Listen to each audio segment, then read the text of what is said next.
For thousands of years, we've been under the impression the Bible was meant to be taken seriously. Finally, a new translation that'll change all that. This is Oh My God, What the Fuck Bible!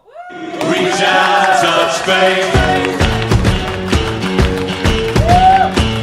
Welcome to episode 38 of Oh My God, What the Fuck Bible with me, David Tuckman, coming to you from the Crematorium in New York City, a name that my friend gave his house because it's an awesome place. Give it up for yourselves, live audience. Each month on the show, a guest joins me and tries to read as many chapters as possible of my own personal translation of the Hebrew Bible while I make fun of it. And tonight we're reading the fifth portion of Leviticus, known in Hebrew as Mitzorah, and in English as, you'll see. Today is April 18th, 2016. So much is going on. I started translating again. Every year in April, I start translating the next book, so I've just begun translating Bamidbar, or In the Desert, or Numbers, or whatever people want to call it. And let me tell you, there are a lot of numbers in it. It's kind of super boring, so I'm going to make a lot of fun of it when we get to it. But I can't believe that I am now translating the fourth book of the first five books of the Bible. Like, this is crazy, so that's nuts. Right now, the New York Mets are playing, and Noah Syndergaard, who is arguably their best pitcher and probably the best pitcher in baseball, is pitching on the mound. And if he gets more than 9 strikeouts tonight, he will have the most strikeouts of any pitcher in their first 3 games, which is kind of crazy. He's a ridiculous man. That's why I'm wearing this jersey for Noah Syndergaard while I record this podcast. Those of you who are listening on the radio, I'm turning around. No. Syndergaard, also known as Thor because he's a very tall Norwegian man with a lot of yellow hair. For those of you listening on the podcast, I just ripped my shirt open to reveal Noah Syndergaard's jersey, so... yeah. A lot of things have been happening lately. We're just about to hit Passover, and tomorrow are the primaries in New York City. So every single presidential candidate has descended on New York, and a lot of them are going on tours of matzah factories and having really incredible interactions with Orthodox Jews. For instance, John Kasich, I don't know if anybody in the audience has heard about this, decided to go to a Jewish religious bookstore in Borough Park and proceeded to explain the story of Joseph to the people there who have clearly read the story of Joseph literally every year because that's what Orthodox Jews do. And he asked a bunch of Israeli Talmud students what they were studying, and they just give him these blank stares because they're studying the Talmud. They're studying the esoterica. They're studying what you do, how many steps you can take when you walk from private property into public property. And they're just staring at him, and he's like, "Are you studying any stories? What rules are you reading?" And somebody just shouts out, "Shabbat, the Sabbath." And he's like, "All right," and walks away. But he also went to a matzah factory and did something that's incredibly amazing. Apparently there's video of this. I haven't been able to find it yet, but he took a box of matzah, the bread that Jews, if you know what matzah is, he took a box of matzah and started talking about how the blood of the lamb that's used on Passover is spread on the lampposts, which they didn't have lampposts in ancient Egypt. Yeah, the doorposts. He meant to say doorposts, spread on the lampposts. And then he started saying how the blood of the lamb is the blood of the Lamb of God, that is Jesus. Thank you for explaining Jesus to a bunch of Jews at Passover. And then he took the box of matzahs and he shook it. Now, while he was talking. Now, for those of you who don't know, if a matzah is broken in any way, it cannot be used for Passover. So he went into this matzah factory right before Passover and basically destroyed one of their really pricey products. So he's going to win New York probably. Anyway, oh gosh, what else? You know what? Next show, we're going to see what happens. We're going to see when it happens. Let's get to our guest. Are you guys ready for your guest? She's awesome. She is an animator. She is a director. She is an apostate. Give it up for Nina Paley.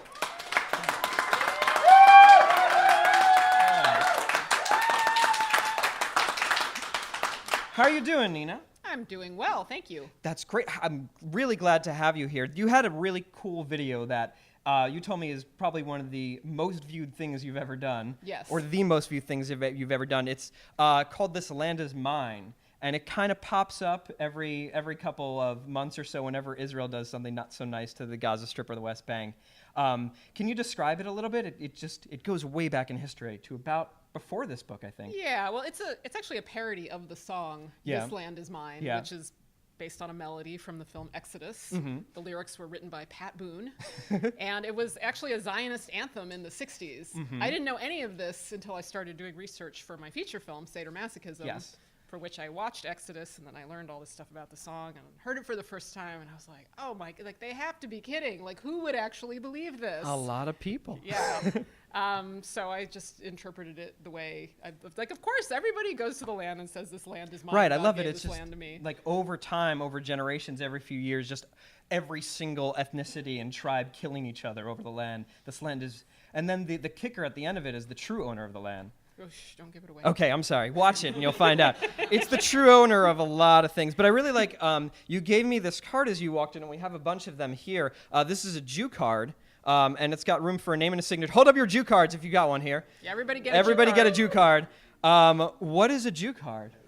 A Jew card, you tell me what a Jew card is. It's when you need to play the Jew card. I mean, who can make a film like This Land Is Mine Right. without a Jew card? And I figured it was time for me, after a lifetime of having some sort of Jewish identity, to finally play the Jew card, which I'd never done before. What was it like to finally play the Jew card? Well, I'm playing it right now, I mean, I had to actually make Jew cards. And Yeah.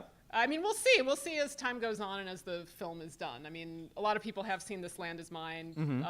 Apparently, I'm an anti-Zionist, and I'm also a Zionist, depending on who is angered by the film. It's good that I get, equal amounts of criticism from both sides. And I guess I'll just get more of that as I continue my work. Well, tell us about the film. It's called Sadomasochism, which is an awesome name. Seder being like the meal eaten at Passover, right? Yeah. And you've got a screening of some scenes from it on Thursday? Yes, the work in progress screening is at the Independent Film Center this Thursday. Okay. And it's 43 minutes of finished scenes, which are all musical numbers. Okay. And they're So it's a gonna be musical. all So the it's very musical Jewish. numbers in order. I made another film called Sita Sings the Blues. Yes. Which is also a musical and has musical numbers with other material in there. So Sadomasochism will also have other material in there, but I finished the musical numbers first, and that's what I'm going to show. Cool. So if you're in New York, come on out and watch the screening. Hopefully we're going to get this up before that screening happens. So that's on Thursday, the 21st, right? Yes. April 21st at IFC Center. What time is it?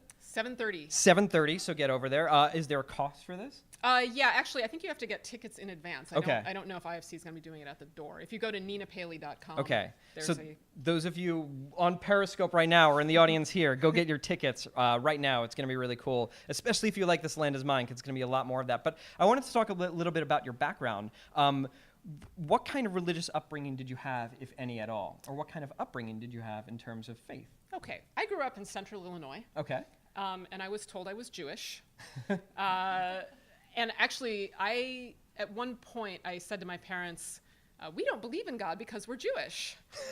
And because every time sort of works. Yeah, every time there was some sort of like Easter project at the public school or Christmas project, my parents would say, just tell the teacher you're Jewish. Wait, you don't Easter have to at do public school? Oh, yeah. Oh, gosh. Yeah. I mean, it would be like, we're going to do the Easter craft and the Right. Christmas craft and this. And they just told me that I didn't have to do any of these things. Just tell the teacher you're Jewish. So, of course, I thought that meant, we don't believe in God. That's what Jewish means. And, I learned otherwise. I actually remember the conversation with my mom. And she was like, no, actually. And then she told me the word agnostic and atheist. And I still don't even know how to sort it out, right? Well, what do you think you are now? I mean, are you an atheist now? I'm now a born-again atheist. Okay. Because working on sadomasochism, I had to really explore the religion. Yeah. And really get into these texts. So I had been fairly neutral about them and had sort of been like, be respectful of everything, whatever. But now I've really delved into them, and I get it now. I get atheism in a way that I didn't get before. And I get my dad's atheism because he came from a really religious family. Okay. Yeah. So Yeah, I mean, it's really like you read the Bible makes more atheists than any other book. yeah, be careful. It's like if you want to make an atheist, just tell people to read the Old Testament. Well, let's talk about that process a little bit. So you said you were reading a lot of it in order to create the film. What does that look like? What do you read? What parts have you read for the film, I suppose? Well, I've read all the books of Moses. Okay. Over and over again. Oh my and, gosh. People said like, oh no, you shouldn't just read, the whatever the King James version, you should get, the Hebrew one with all the commentary around it. So I did. It got some incredibly expensive volume. I don't remember what it's called. The gigantic red book with zillions of comments in the margins. I don't know. The Microcadola, maybe, but maybe in English. I don't know. Yeah, it was obviously it has to be in English because I don't know Hebrew. And it was exactly the same. Was it the Art Scroll one? Somebody said Art Scroll, but that one's blue, isn't it? No, it's not Art Scroll. Okay. Yeah, but anyway, the story's the same. I mean, I guess it's like there are nuances in the language, and I was thinking maybe the nuances are incredibly important. But every different version I've read, the fundamental story is the same. All that animal sacrifice is still there, yeah. Yeah, and also to kill everybody else and smash their idols. Right, the genocide Yeah. translates no matter who you are. So you have read at least the 5 books of Moses. Have you read the rest of it? Parts, but I haven't completely read the rest of it. Do you have like a favorite story or character in the 5 books of Moses? Or something, what you've read stands out the most to you? Oh, favorite character. Probably Death. Death? I'm wearing the t-shirt, right? Yeah, it's pretty awesome. We both have t-shirts of our favorites. I have the God of Thunder and you have Death. Why Death? I'll just say that I like all religious stories, sort of like Joseph Campbell.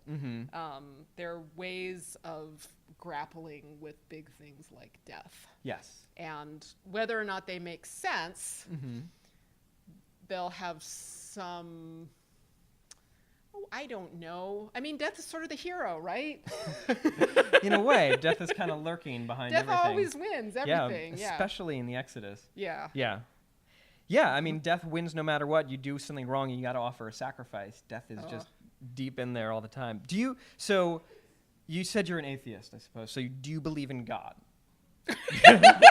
I asked that of every one of my guests. I don't think I need to ask you. Okay, all right. I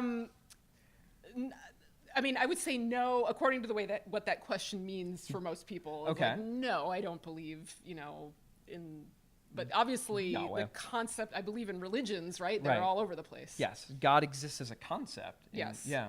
And also, it can be a very useful concept. Like, and, maybe if enough time goes by after I do this project, maybe I'll be able to work with God as a concept in my life again, because there are benefits to that. Like, there's real benefits to faith. And in what sense? What do you mean?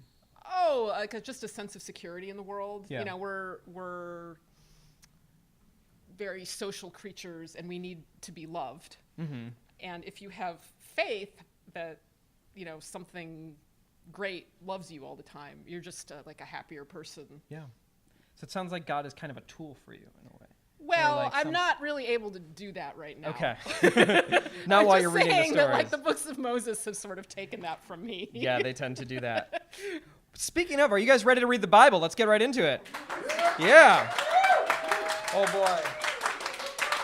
So, in the Bible time! In the past few books, I used to do a little bit of a recap before we got into the reading, but we're in Leviticus. It's just God saying rules like forever, so that's what's happening right now. To give you a very specific recap, we just learned about a plague that might be called leprosy that is called the Hebrew word sara'at. And it can take over a body. It covers a person's body and can get into their clothing. And if you have it, you go to the priest and they take a look at it. The priest / Kohen. Kohen is Hebrew for priest. They'll take a look at it. They'll tell you that you're yucky, or they'll tell you that you're clean, depending on how much of it you have and what it looks like. And that's where we left off. So this is Torah, a loose translation, Book 3, he called Episode 5, Skin Dude, Chapter 30, in which we are somehow still discussing this ridiculous plague. Leviticus 14:1 to 14:20 in the normal edition. These are the rules of the skin dude on the day he gets cleaned, Jehovah said to Moshe. Bring him to the Kohen. The Kohen will go out of the camp. If the Kohen looks and, holy moly, his tzara'at plague is healed, the Kohen will command him to take 2 live clean birds. So it says 2 clean birds. That means not pigeons. cedar wood, scarlet, and hyssop for his purification. The Kohen will command him to slaughter the first bird into an earthen bowl over running water. Yeah, very, very ancient voodoo kind of stuff. He'll take the bird that isn't dead and dip it, along with the scarlet, hyssop, and cedar, in the blood of the slaughtered bird over the running water. Gross. Then he'll fling it on the yucky person 7 times. Now he's clean. No, he's not. He'll send the living bird to the open fields. So guys, once your rash is cleared, take a bird, slit its throat, dip a live bird into its blood, and then throw it on yourself, and you're good. Much better than aloe. The guy who's getting cleaned will wash his clothes and shave off all his hair. Then he'll clean himself in water and be clean. I guess clean is like a state of mind, right? After, he'll come to the camp and sit outside his tent for 7 days. On the 7th day, he'll shave off all his hair, even his eyebrows. Like Geldof in the wall. He'll wash his clothes, clean himself in water, and now he's clean. It looks so weird. On the 8th day, he'll take 2 pure lambs, 1 pure 1-year-old ewe, 3/10 of an, is it ephah? It's ephah. Ephah, 2/10 of an ephah of fine flour Whatever mixed that with is. oil for a meal offering, and a lug of oil. Another strange measurement. He'll stand along with the Kohen, cleaning him before Jehovah at the entrance to the tent of witnessing. Yeah, this is not very medicinal. This is like even less medicinal than homeopathic medicine, which is like really hard. The Kohen will take one of the lambs and bring it as a guilt offering with a lug of oil and do a waving of it before Jehovah. Just so you know, if you haven't been listening to all the episodes of it, waving things is very, very holy. He'll slaughter the lamb in the holy place where he slaughters the sin offering and the olah. Other offerings that we've talked about. The guilt offering is a holy of holies to the Kohen, just like the sin offering. The Kohen will take the blood of the guilt offering and put it on the tip of the ear of the skin dude, on his right thumb, and on his right foot thumb. Yes. A foot thumb is the thing in the Bible. I think it means your big toe. But again, this is how you clean yourself after being sick. The Kohen will take a lug of oil and pour it on his left palm. Then he'll dip his right finger in the oil and sprinkle it 7 times in front of Jehovah. I guess it's very important that the lambs and the birds that are taken are clean, because if you get a sick lamb and start throwing its blood all over the place, then you just start the whole process over again. The Kohen will put the rest of the oil in his left hand on the skin dude's right ear, right thumb, and right foot thumb on top of the blood of the guilt offering. In case you forgot that was there. Then he'll dump the rest of the oil on the cleaning guy's head. The Kohen will atone for him before Jehovah. The Kohen will offer the sin offering and atone for the guy waiting to be cleaned because he's yucky. After, he'll slaughter the olah.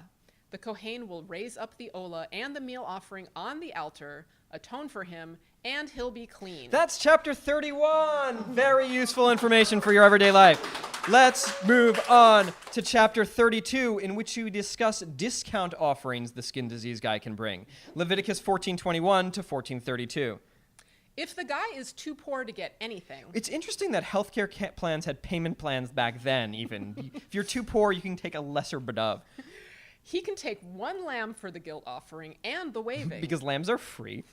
1/10 of an ephah of flour mingled with oil for the meal offering, a lug of oil, and 2 turtle doves or young pigeons, whatever he can get. See, now we don't have to worry about cleanliness as much. 1 bird will be a sin offering and the other an olah. On the 8th day, for his cleansing, he'll bring them to the Kohen at the entrance of the tent of witnessing before Jehovah. The Kohen will take the lamb for the guilt offering and the lug of oil. He'll wave a waving before Jehovah. He'll slaughter the lamb, take the blood, and put it on the skin dude's right ear, right thumb, and right foot thumb. Yeah, of course, just like before. He'll pour the oil into his left palm and sprinkle it 7 times in front of Jehovah. That's the secret. Yes. It's the 7th time that really gets rid of whatever is infecting you. The Kohen will put some of the oil in his left hand on top of the skin dude's right ear, his right thumb, and his right foot thumb on top of the guilt offering blood. He'll dump the rest of the blood on the cleaning man's head to atone for him before Jehovah. So is this atonement or is it double dare? I'm not really sure anymore. He'll offer 1 of the turtle doves or young doves, whatever he can get, for the sin offering and 1 for the olah over the meal offering. The Kohen will atone for the clean boy before Jehovah. So I'm just thinking right now, like, this Kohen standing there, he's got oil in one hand, blood in the other. He's not wearing gloves. This is, like, really, really not hygienic. These are the rules for the person who has the plague of Tzara'at but can't afford to clean himself. That's chapter 32. Oh, my God. And it's the last of the rules for Tzara'at if you're a person. But chapter 33, in which we learned how to get rid of mold. Leviticus 14:33 to 14:57. Pay attention because there's a lot of water damage in New York. I actually have a question. Yes. Is this supposed to be Canaan? Canaan. Canaan. Yes, Canaan. Canaan. The Hebrew version of Canaan. Canaan. Okay. When you get to the land of Canaan, which I'm going to give you, Yeah, you're just going to give it to him. Jehovah Great said, job giving us the land, by the way. and I put the plague of Tzara'at in a house, its owner will go to the Kohen and say, it looks to me like there might be a plague in my house. If he says anything else, he's dead. You got to kill him. The Kohen will make him empty the house in order to prepare for a Kohen inspection, so nothing in it gets yucky. After that, the Kohen will come by for inspection. Basically the fire department. He'll see the plague and Roomba, it's in the walls. Or Hollow greenish or reddish streaks that look deeper than the walls. Guys, this is definitely mold, right? The Kohen will get out of there and shut the house up for 7 days. That's not how you get rid of mold. They even Just talk- leave. Just ignore it for a week. Do they That's even- how I get rid of mold. Do they even talk about bed bugs? No. Oh my God. No, that only happens in Egypt. In New York City. Yeah. Okay, after 7 days inspection, if the plague has spread, the stones that have the plague on them must be taken out of the city and all the mortar scraped off the house and thrown in a yucky place. Of course. They'll replace the stones and replaster the house. The Kohen will come for inspection. Guys, I think this might actually work. If the plague has spread in the house, Ugh. it's malignant Tzara'at in the house. It is yucky. They'll destroy the house, its stones, its wood, and all its mortar, and take it out of the city to a yucky place. Anyone who goes into the house while it's quarantined is yucky until the night. Imagine if we did that. Like, if you have mold and it's not gone in a week after you, like, replaster, you just bulldoze the house. You're just like, we're done. Start over. That works for bed bugs. Yeah. Oh, my God. Just burn it all down. Anyone that sleeps or eats in the house has to wash his clothes. You know what? That's good advice. Thank you, God.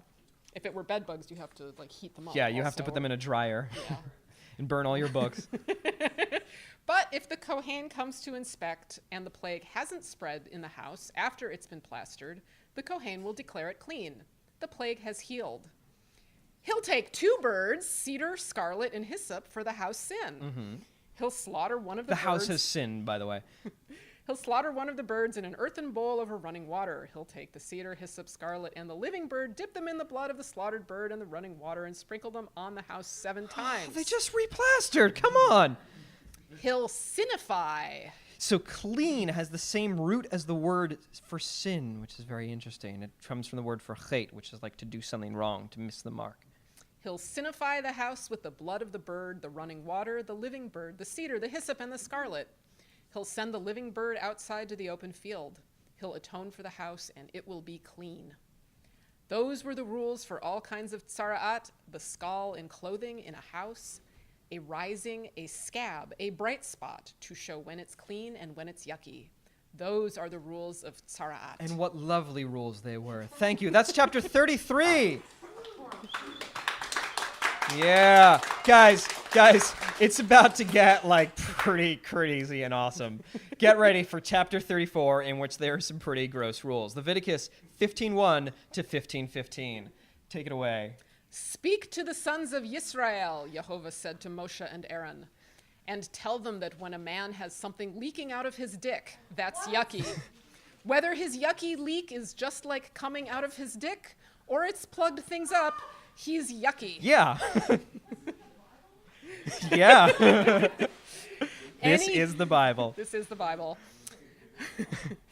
Any bed that he slept in while leaking is yucky. Anything he sat on is yucky.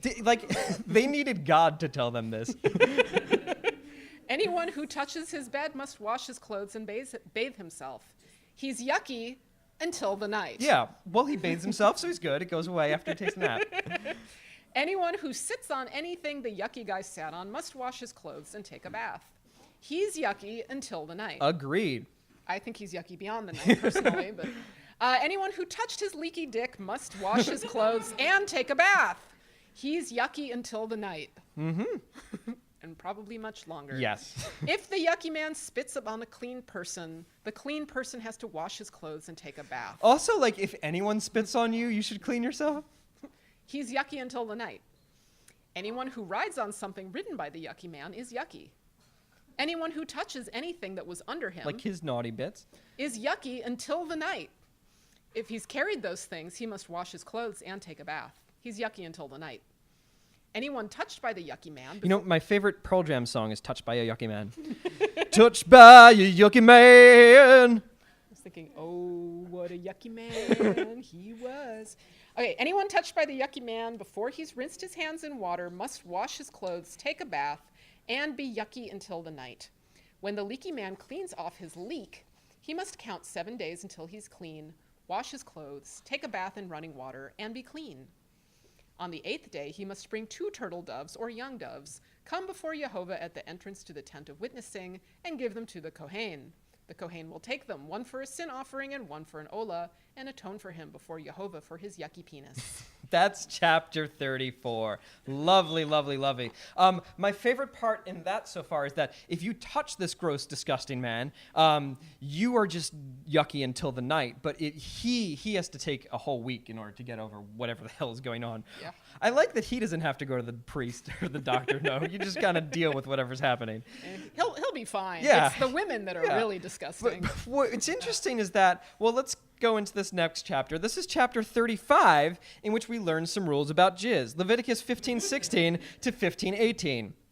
If a dude jizzes, he's got to clean his whole body. He's yucky until the night. He has to clean any clothing or leather that has jizz on it with water. Especially the leather. It's yucky until the night. If a man comes in a lady, they both have to take a bath and are yucky until the night. Common sense. Guys, like, was this written because people weren't having showers after having sex in Bible times? Because what the hell? Also, somebody who really could have been more religious and whose like life and career would have helped if they had actually read the Bible, Bill Clinton and Monica Lewinsky. Just saying. Yeah.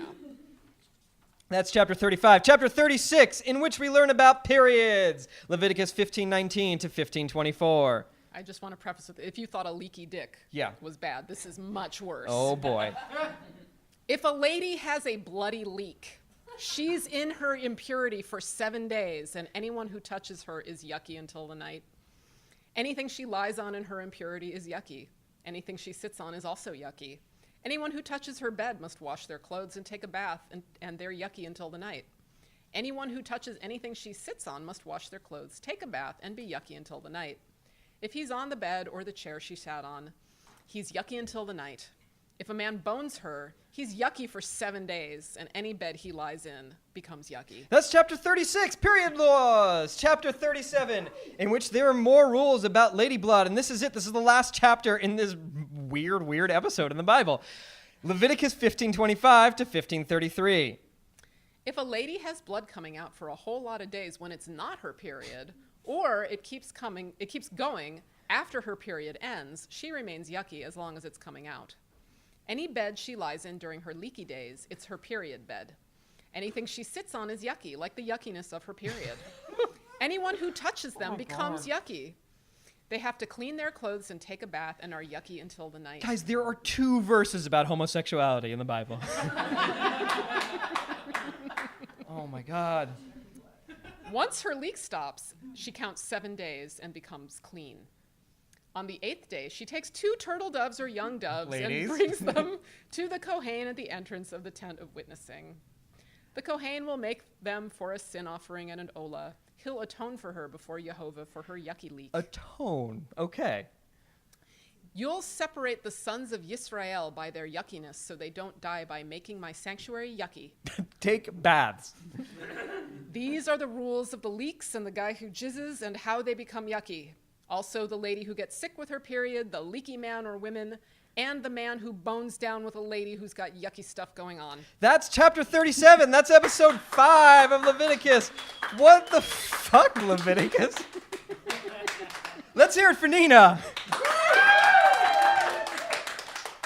Oh, I didn't want to throw that down. Oh my God, that's really oh my God, what the fuck Bible? Because what the hell is that? I need one of these. I throw down the papers, and there was one that I actually wanted to hold on to. But now's the time in our show where we come to the Devar Torah. Thank you for getting through that, by the way. There was a lot of Yucky. Yucky. I had to talk about women's leaks. Yeah. I mean, that's just traumatic. Well, men's leaks, too, which is the more curious one, isn't it? Yes. I mean, I know. And the one that, isn't actually a sign of health. Right. It's just something's happening. It's stuck up. It's flowing. Now's the time in the show where we come to our Devar Torah. Devar Torah in Hebrew literally means... Oh my God, I'm a mess. No, it doesn't. Devar Torah literally means Torah word. Oh my God, and the mess is something else. I'm not going to try. Anyway, this is the time in the show where I ask my guests if they can sum up everything that we've read today into a single word. So, Nina, what is your Devar Torah? Bloodbath. How come would you defend your Torah word? Well, bath. Yes. Cleaning. Yes. Blood. Blood everywhere. Bloodbath. I like it. My Torah word is actually yum. Not because I'm like some weirdo who likes to ride the red dragon, but because like if you look at what's happening here, it actually seems to me like it's a little bit more about cleanliness than anything else. I mean, I wanted to use the word yucky here. A lot of people will translate it as like impure or unclean, but to me, the word that's used here, tame, signifies something more that's about just like we don't know what this is and it freaks us out. It's also used for like dead animals or animals that are not pure. And that's what I think is happening here. Like if you look at the stuff where people have to clean themselves or are impure or yucky, it really is just like things that will make you dirty. And I'm sure that, hygiene 5,000 years ago when they wrote this or whatever they didn't have plumbing. They didn't have tampons or like any kind of sanitary pads. So like the description, and this is why I picked up the paper because I wanted to go through the things that are here, like the description of what gets yucky, so to speak, while a woman's on her period kind of makes sense. It's like if you lie on something and you have no way to stop the bleeding, there's going to be blood and people are going to be freaked out and you should clean that. Like anything you sit on, anything you lie on, anybody who touches it, anyone who sits on something like that, it's probably just because they had no way of like preventing all these bodily fluids from going all over the place. So they said clean them. Yeah. I beg to differ here Okay, go because ahead. their way of cleaning is to throw bird blood all over the place. Oh no, yeah. The method that they go through is very, very suspect, but the impulse of it, I mean, it's like... Why can't you clean stuff with menstrual blood? Yeah. No, but I think, like, it does seem to come from it's like a clear misunderstanding, and I hate that it is sort of it is turned into this idea that women are impure, and I don't think that what was actually really happening, or maybe it is because they were misogynist pricks and women were property when they wrote it. Yeah, but... have you read the rest of these books? I think that maybe it's misogynistic. No, it's absolutely misogynistic, but like it's a very limited understanding of biology that they're coming from, and I think like people were probably not taking baths, and a lot of these seem to be written down that are like, guys, if you have sex, if you get semen on any clothing, put it in water. Yeah, I don't know. But I actually don't know, from a health standpoint, I don't actually know how important it is to take a bath after sex. Okay. I think that's, Well, it's pleasant and everything, yeah. but I don't think it's, I don't think it's necessary. Here's what I think, though. I mean, it's important to take a bath, period, right? Well, some people would argue with that. I guess some that's people probably would true. say that we're like we like don't have enough bacteria on our skin, and there's different people live in different places, and there are places where there's no or very little water, and people don't take a bath for 6 months, and they have other ways of cleaning their skin. That's true. I mean, I think that my perspective on this is that I think that this stems from people were not cleaning themselves, and somebody wanted people to clean themselves, so they wrote this. It was probably with one bird person. blood. They With wanted bird them blood. to clean Yes, themselves with bird blood. with bird blood. Well, if you notice, like the semen stuff, I mean, you just bring a sacrifice. We're going to separate the tsarat, the plague, from like if you have an emission, which, by the way, what the hell is that? Because I don't know what that is. If you have some kind of emission, they were probably sick all the time is what's going on. You have some kind of emission. If you ejaculate, clean it up, clean your clothing. That seems where it's coming from. I mean, to me, it seems like it's like a man here can have a serious venereal disease. Yes. And, he's not Like clean pus till midnight. coming out, yeah. And then a woman can menstruate, and Yeah. he's like, stay away from her, you know. Yeah. But I think there's a lot of misogyny mixed up in Oh, no, this. absolutely, yeah. I don't Definitely. really, and I don't really think this is really a good guide for cleanliness. Oh, no. I'm sorry. Definitely not. I wonder what people were doing at the time, though. Yeah. I want to know what the other tribes smell like. That's all I'm saying. So, as I said to some people, we're going to have a conversation together. After this, we're going to have a bit of a Q&A in the time that we have before we watch The Big Lebowski, which is happening after this show. So stay tuned for that. If you're here on Periscope, we're not going to show it. And if you're on the podcast, sorry. But do you have any final thoughts about what we read or anything else that this brings out? Well, as I was, in light of what I said before, reading this has not brought me closer to God. It's got me closer to, I suppose, understanding the hygiene rituals of the Bronze Age. It hasn't brought me any closer to that either. Yeah.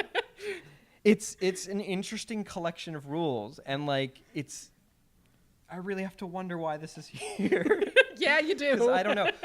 So one thing that I was thinking about, and one of the ways that they interpret, because this is very troublesome for a lot of the rabbis and a lot of the scholars, because what the hell is this? A way that the tzarat thing is interpreted is that because of some sin that you've done, maybe the sin of gossip, this plague is visited upon you, and that's why you have to do it, and that's why you bring a guilt offering afterwards, because you wouldn't bring a guilt offering if you haven't sinned.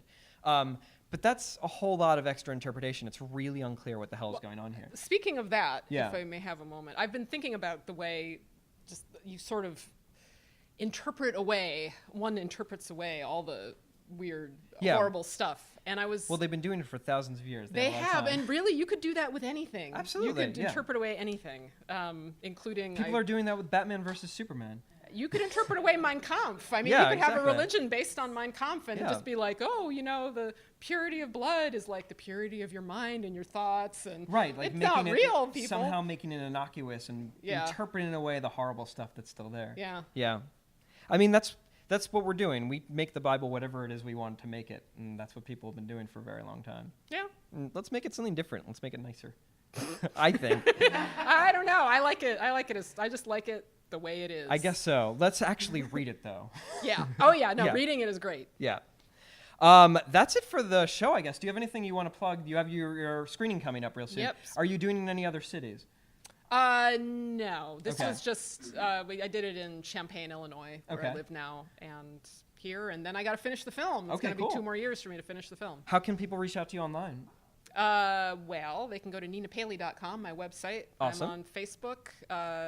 I guess my official online email is nina_paley@yahoo.com. Sorry about that. It's all right. I forgive you.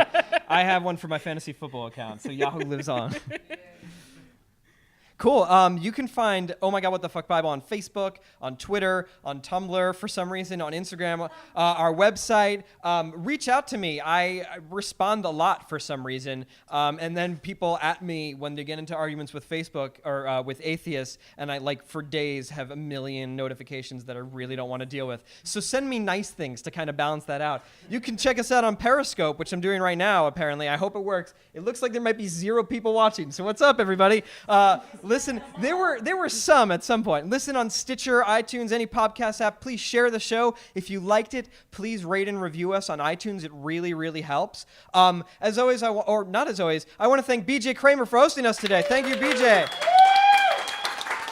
I want to thank Wendy Chin for doing our marketing. Give it up for Wendy. John Passaro, our sound engineer. Give it up for Nina Paley. She was awesome tonight. And I want to thank you guys for listening, for coming out again. And be sure to listen again, because next time in the Bible, Bad rules.